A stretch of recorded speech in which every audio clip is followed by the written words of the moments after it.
Israel और Iran की दुश्मनी के बारे में तो हम सबको ही पता है। भारत और पाकिस्तान एक समय पर टेबल पर एक साथ बैठकर बातचीत कर लेते हैं, लेकिन ये दोनों देश कभी नहीं करते हैं। मगर इन दोनों ही देशों के भारत के साथ स्ट्रेटेजिक संबंध हैं। दुनिया में भारत ही एक अकेला ऐसा देश है जो आज की डेट में एक हफ्ते इजराइल के डिफेंस मिनिस्टर और ठीक उसी के अगले हफ्ते ईरान के फॉरेन मिनिस्टर को होस्ट करने की हिम्मत रखता है। ये है भारत की डिप्लोमेटिक ताकत। इजराइल के विदेश मंत्री बेनी गैंट्स 2 दिन पहले ही भारत के दौरे पर आए थे, जिस दौरान उन्होंने हमारे रक्षा मंत्री राजनाथ सिंह जी और प्रधानमंत्री मोदी जी के साथ मुलाकात की। दोनों देशों के बीच डिफेंस को लेकर कॉपरेशन को आगे बढ़ाने और नई वेपन टेक्नोलॉजी को एक साथ मिलकर डेवलप करने के लिए कुछ पैक्ट भी साइन हुए। इजराइल के डिफेंस मिनिस्टर बेनी गैंट्स का दौरा अभी खत्म होने को आया था कि अब खबर ये निकल कर आ रही है कि ईरान भी एक नई डिमांड के साथ अपने विदेश मंत्री को भारत के दौरे पर भेज रहा है। ये तो आपको पता है कि भारत के विदेश मंत्री डॉक्टर एस जयशंकर साहब आजकल अलग ही फॉर्म में चल रहे हैं। सामने फिर अमेरिका हो या फिर यूरोप, डॉक्टर एस जयशंकर साहब हर किसी को मुंह तोड़ जवाब देने के लिए रेडी रहते हैं। पिछले कल डॉक्टर एस जयशंकर साहब स्लोवाकिया में एक कार्यक्रम में बोल रहे थे,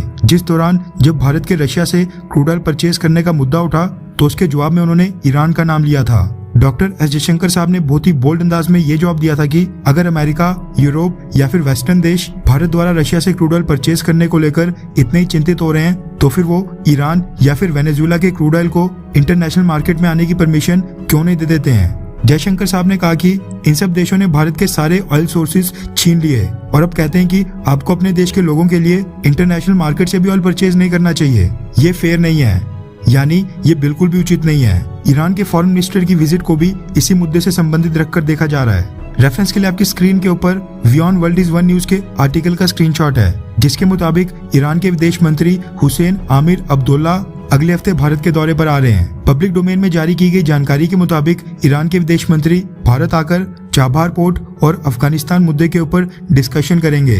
नो डाउट कि चाबहार पोर्ट और अफगानिस्तान में तालिबान रजीम के ऊपर मीटिंग में बातचीत जरूर होगी, लेकिन अनकन्फर्म्ड सोर्सेज से खबर ये भी निकल कर आ रही है कि ईरान चाहता है कि भारत ईरान से क्रूड ऑयल परचेज करना पहले की तरह दोबारा शुरू करे।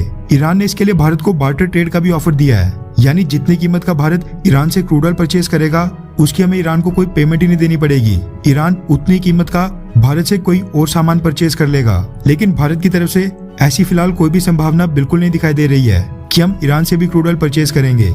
ईरान के ऊपर सैंक्शंस लगने के कारण भारत ने साल 2019 में ईरान से क्रूड ऑयल परचेज करना बंद कर दिया था। तब अमेरिका के प्रेसिडेंट डोनाल्ड ट्रंप हुआ करते थे। साल 2019 से पहले भारत अपनी जरूरत का 10% क्रूड ऑयल अकेले ईरान से परचेज किया करता था और हम सालाना 8 से 10 बिलियन डॉलर्स ईरान को पे करते थे, जो कि ईरान की कमाई का बहुत ही बड़ा साधन था। ये बात इसलिए सामने निकल कर आ रही है क्योंकि कुछ ही हफ्ते पहले ईरान के जो भारत में एम्बेसडर हैं अली चेगैनी, उन्होंने कुछ हफ्ते पहले ही एक इंडियन ट्रेड बॉडी के इवेंट को संबोधित करते समय भारत को यह ऑफर दिया था कि भारत चाहे तो ईरान आज से ही इंडिया की सारी क्रूड ऑयल डिमांड्स को पूरा करने के लिए बिल्कुल रेडी है, जिसके लिए बार्टर ट्रेड भी किया जा सकता है। इसलिए कहा जा रहा है कि ईरान के विदेश मंत्री बहुत ही आस लगाकर भारत आकर क्रूड ऑयल के ऊपर चर्चा करना चाहते हैं। खैर, रशिया के साथ हमारे बहुत ही क्लोज टाइज हैं और मल्टी डायमेंशनल संबंध हैं। आपको क्या लगता है कि भारत की सरकार को खतरा मोड़ लेते हुए क्या ईरान से क्रूड ऑयल परचेज करने दोबारा से शुरू कर देना चाहिए? हाँ या फिर ना? नीचे कमेंट करके अपनी राय जरूर बताएं।